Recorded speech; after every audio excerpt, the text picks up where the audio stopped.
మీ pastors అందరూ కూడా fight చేస్తున్నారు. ఓకే. రైట్. ఓకే. జస్టిస్ కోసం. మీరెందుకంటే ఒక షమి అనే ఒక వ్యక్తి బహిరంగంగా చెప్పినట్టున్నాడు కదా! ఏం చెప్పాడు? ప్రవీణ్ పాస్టర్‌ని చంపేస్తాను. షమిగా చెప్పింది. మరెవరు? ఒక వ్యక్తి చెప్పాడు. ఆ వర్గానికి సంబంధించినట్టు ఒక పెద్దాయన చెప్పాడు. అది హ్మ్. కూడా ఆ ఇష్యూ కూడా క్లియర్ అయిపోయింది. ఈయన వాళ్ళ వర్గానికి సంబంధించి, వారి మతానికి సంబంధించి ఏదో విషయంలో ఈయన కొంచెం అదుపు తప్పి మాట్లాడారని, వారికి అపార్థం అయిపోయి, బాధపడి వాళ్ళ భావోద్వేగాలు మనోభావానికి గురైపోయి, వాళ్ళు హ్మ్. భావోద్వేగానికి గురైపోయి, కోపముతో నిన్ను చంపేస్తాం, నీ నాలుక కోసేస్తాము, చాలా క్రూయల్ గా మాట్లాడు, చాలా హార్ష్ గా మాట్లాడారు, చంపేస్తామని. హ్మ్. అప్పుడే ఈయన పోస్ట్ పెట్టారు, నాకు ప్రాణహాని ఉంది అని. ఈయన మరణించడానికంటే ముందు దాదాపుగా 1 month క్రితం ఇది జరిగింది. అయితే ఇమీడియట్ గా వారు బాధపడినటువంటి విధానాన్ని చూసి ప్రవీణ్ పగడాల గారు పబ్లిక్ ప్లాట్ఫామ్ మీద, సోషల్ మీడియా వేదికగా సారీ చెప్పాడు, వాళ్ళకి క్షమాపణ అడిగారు. వాళ్ళు ఇమీడియట్ గా రెస్పాండ్ అయ్యి మేము క్షమించేశాం, క్షమాపణ అడిగారు, మాకు చాలు. వాళ్ళు కోరింది కూడా ఏంటంటే వారం లోపల క్షమాపణ చెప్పకపోతే మేము ఇవి చేస్తామన్నారు తప్ప హ్మ్. మాకు క్షమాపణ కూడా వద్దు అని వాళ్ళు అనలేదు. వాళ్ళు క్షమాపణ కోరారు, ఈయన క్షమాపణ అడిగారు, వాళ్ళు క్షమించేశారు, అంతతో క్లియర్ అయిపోయింది. హ్మ్. సో వాళ్ళ మీద ఎలాంటి అనుమానాలు కానీ లేవు. అంటే ఒకవేళ ఉన్నా గాని మీరు మాట్లాడరా? అనుమానాలు లేవు వాళ్ళ మీద. ఎందుకు లేవు? మాకు వాళ్ళ మీదనే కాదు, ఎవరి మీద పర్టికులర్ గా పలానా పర్సన్ అని కానీ, పలానా వర్గం అని కానీ పోనీ మాకు అంటే అనుమానాలు ఇప్పుడు లేవు. ఈ కొంతమంది సోకాల్ పేర్లు వస్తున్నాయి బయటికి. హ్మ్. అమరా ప్రసాద్ అని, లలిత్ కుమార్ గాని, ఉమ్, ఉమ్. నెక్స్ట్ కరుణాకర్ అని. నేనైతే ఎవ్వరి పేర్లు చెప్పలేదు ఇప్పటి వరకు. అనుమానాలు ఫ్రమ్ మై ఉన్నాయా సైడ్ లేవా అంటున్నా?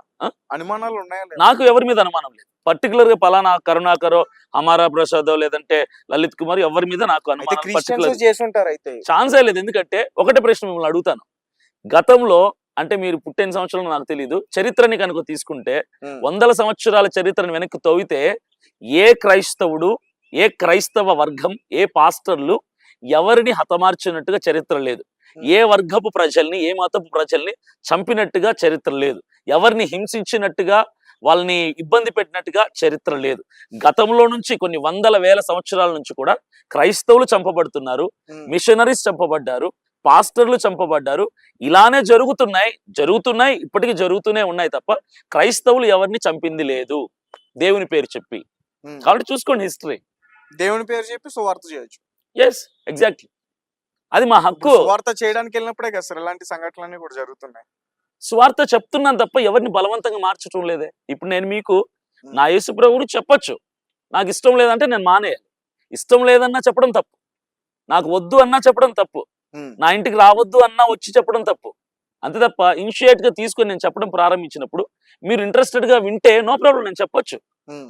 అది నా హక్కు. వద్దు అన్న చోట చెప్పకూడదు. అంటే మీ పాస్టర్స్ అందరూ క్రిస్టియానిటీని మాత్రమే ఇచ్చేసి అక్కడ వాళ్ళపైన అనుమానాలు వ్యక్తం చేస్తారు. అంటే ఇతర మతాల సపోర్ట్ కూడా తీసుకోవచ్చు కదా! ఒక ప్రవీణ్ పాస్టర్ గురించి హిందూస్ గాని, ముస్లిమ్స్ గాని. ఆ ఇప్పుడు కోణంలో ఎందుకు వెళ్ళట్లే మీరు? ఇతరుల సపోర్ట్ అంటే మేము తీసుకోవడానికి యూనిటీగా ఉన్నాం అనేది చూపించడానికి ఏమైనా ప్రయత్నం చేస్తున్నారా? డెఫినెట్లీ ప్రవీణ్ పగడాల గారి మరణానికి ముందు అయితే వీళ్ళ సపోర్ట్ ఒక అవసరంలా. మేము సపోర్ట్ తీసుకోవాలనుకోవట్లేదు, మాలో మాకే ఐక్యత లేదు. ఫస్ట్ ఆఫ్ ఆల్ హ్మ్. క్రిస్టియానిటీలో సరైనటువంటి యూనిటీ లేదు. ప్రవీణ్ పగడాల గారి యొక్క మరణం తర్వాత ఇప్పుడు వీఆర్ యునైటెడ్, ఇప్పుడు ఐక్యత వచ్చింది క్రైస్తవ్యంలో. హ్మ్. పాస్టర్ల మధ్యలో కావచ్చు, డినామినేషన్స్, బోధపరమైనటువంటి విధానాలు, భేదాలు, సిద్ధాంతపరమైన భేదాలన్నీ పక్కన పెట్టి వీఆర్ వన్ నౌ. అంత ఒకటిగా యునైటెడ్ గా ఉన్నాం, అంత కలిసి ఫైట్ చేస్తున్నాం, న్యాయం కోసం, జస్టిస్ కోసం నిలబడ్డాం. రైట్. ఫైనల్ గా చెప్పండి, అంటే ఈ ప్రవీణ్ పాస్టర్ కేసులో హ్మ్. పోస్ట్ మార్టం రిపోర్ట్ లో ఒకవేళ హ్మ్.